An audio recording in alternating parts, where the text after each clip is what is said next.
Have you ever seen those lines? They look different lengths, but they're actually the same. That's the Müller-Lyer illusion. It's a classic example of how our brains can trick us, making us see things that aren't really there. It shows us that our perception, how we understand the world through our senses, isn't always perfectly accurate. It's not just a simple matter of our eyes taking in information. Our brains actively interpret that information, sometimes in ways that lead to mistakes. Think about it. Your eyes see the lines, but your brain decides how long they are. And that decision isn't always right. The illusion works because of the arrowheads at the ends of the lines. These arrowheads give our brains clues about depth and perspective. The lines with outward-pointing arrows seem longer, while those with inward-pointing arrows seem shorter. Our brains are wired to interpret these arrowheads as indicating depth. The outward-pointing arrows look like something far away, and something far away appears larger to our eyes, and hence our brain interprets it as longer. Conversely, the inward-pointing arrows seem like something closer, which looks smaller, and thus, shorter. It's important to note this isn't a failure of our eyes.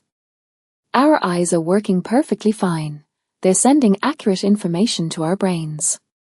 The illusion occurs in the way our brains process this information. It's a result of how our brains have evolved to interpret visual cues in a three-dimensional world. We're designed to see the world in 3 dimensions, even when we're looking at a flat image. This is great for most situations. It helps us judge distances and navigate our environment effectively. However, this depth perception mechanism can also mislead us. The Müller-Lyer illusion is a clever trick played on our brain's interpretation of perspective. It highlights how our brains use contextual cues, the arrowheads, to make judgments about size and distance. These cues usually work perfectly well to help us navigate a 3-dimensional world filled with objects at varying distances. However, this built-in assumption can sometimes lead to misinterpretations. If you're looking at 2 lines drawn on a piece of paper, it's easy to get fooled, especially when there are visual cues which trigger an assumption about depth. So what does this tell us? It shows us that perception is an active, constructive process, not just a passive reception of information.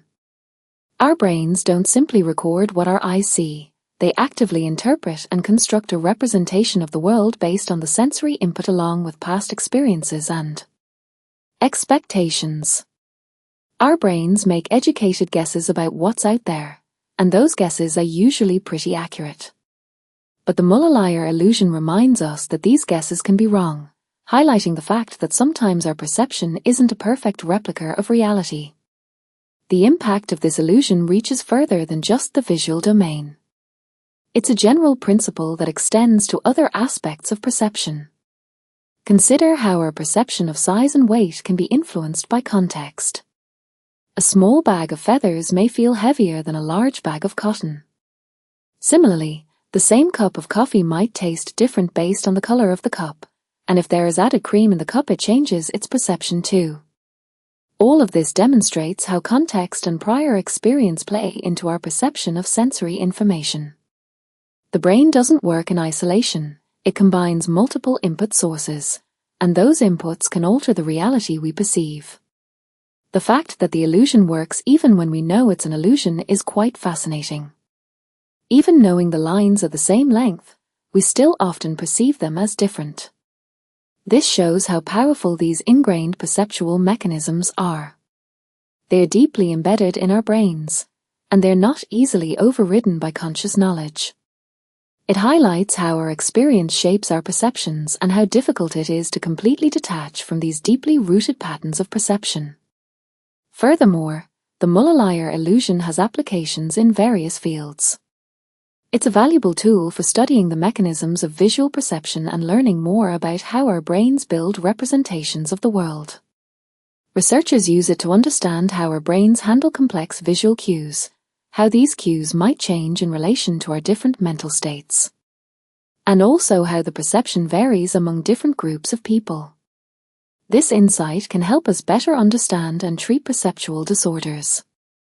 It can inform the design of more intuitive interfaces and help to create better user experiences in digital world too, and the list goes on. In conclusion, the Müller-Lyer illusion is more than just a curious optical trick. It's a powerful demonstration of how our brains actively construct our perception of the world, revealing that our perception is a blend of sensory data, context, and learned expectations.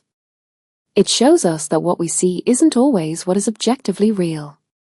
Understanding this illusion gives us valuable insights into the intricacies of human perception, the processes occurring in our brains, and how we can further improve our knowledge of perception. This understanding can have implications in numerous fields, from improving product design to treating neurological conditions and the development of new technologies. The Müller-Lyer illusion continues to intrigue researchers and demonstrates that there's still much more to discover about this fascinating aspect of the human experience.